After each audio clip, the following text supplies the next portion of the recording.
Wherever you go, whatever you do, throw a little at it. Omax, Vest and Briefs. திமுக பொருளாளர் TR. பாலுவுக்கு எதிராக சென்னை சைதாப்பேட்டை நீதிமன்றத்தில் பாஜக தேசிய பொதுக்குழு உறுப்பினர் அண்ணாமலை மனு.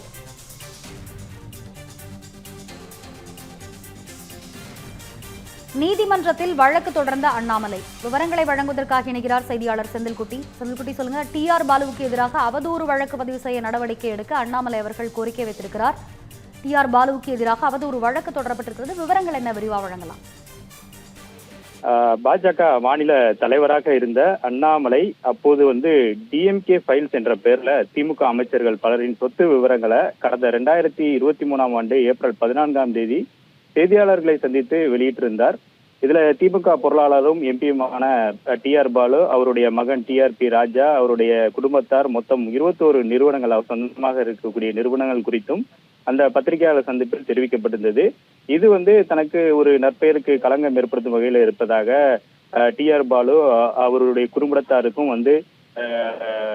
ஒரு அவப்பெயரை ஏற்படுத்தும் விதமாக இருப்பதாக டி.ஆர். பாலு அண்ணாமலைக்கு எதிராக நீதிமன்றத்துல நஷ்டஈடு கேட்டு ஒரு அவதூறு வழக்கை சைதாப்பேட்டை நீதிமன்றத்துல தாக்கல் செய்திருந்தார்.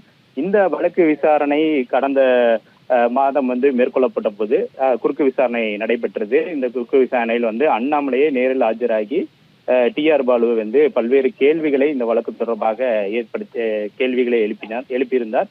அப்போது ஒரு கேள்வியின் பொழுது அண்ணாமலைக்கும் அவருடைய மனைவிக்கும் பல்வேறு அவர் மனைவி பேர்ல பல்வேறு சொத்துக்களை அவர் வாங்கி இருப்பதாக நீதிமன்றத்துல டி.ஆர். பாலு தெரிவித்திருந்தார். டி.ஆர். பாலுடைய கருத்து தவறான கருத்து, நீதிமன்றத்தை தவறாக வழிநடத்தும் வகையில அவர் அந்த பதிலை தெரிவித்திருக்கிறார் என்ற அடிப்படையில அவர் மீது நீதிமன்ற அவமதிப்பு வழக்கு தொடரப்படும் என்று அப்போதே தெரிவித்திருந்தார்.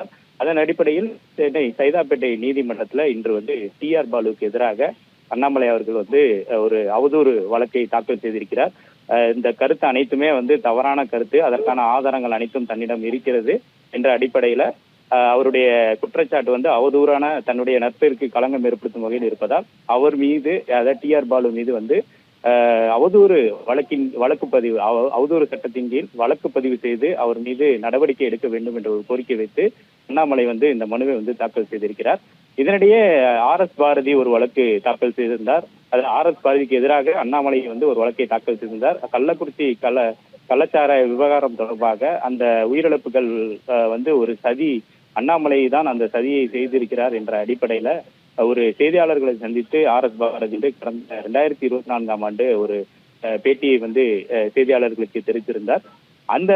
அந்த கருத்தும் தவறான கருத்து, அது தன்னுடைய நற்பெயருக்கு களங்கம் ஏற்படுத்தும் வகையில இருப்பதால் அவருக்கு எதிராக 1 கோடி ரூபாய் மான நஷ்டஈடு கேட்டு இந்த ஆர்.எஸ். பாரதிக்கு எதிராக அண்ணாமலை வழக்கு தொடர்ந்திருந்தார். அந்த வழக்கு விசாரணை சென்னை சைதாப்பேட்டை நீதிமன்றத்துல இன்று காலை விசாரணைக்கு எடுத்துக் கொள்ளப்பட்டது. பின்பு அந்த வழக்குல நேரில் ஆஜராகி சாட்சியம் அளிப்பதற்காக அண்ணாமலை அவர்கள் நேரில் ஆஜராகி இருந்தார். பிறகு இந்த வழக்கின் விசாரணையானது சிறிது நேரம் ஒத்திவைக்கப்பட்டு 11:30 மணி அளவுல மீண்டும் விசாரணைக்கு எடுத்துக் கொள்ளப்படுவதாக நீதிபதி செந்தில்குமார் தெரிவித்திருக்கிறார். விவரங்களை விரிவாக வழங்கியமைக்கு நன்றி செந்தில்குட்டி.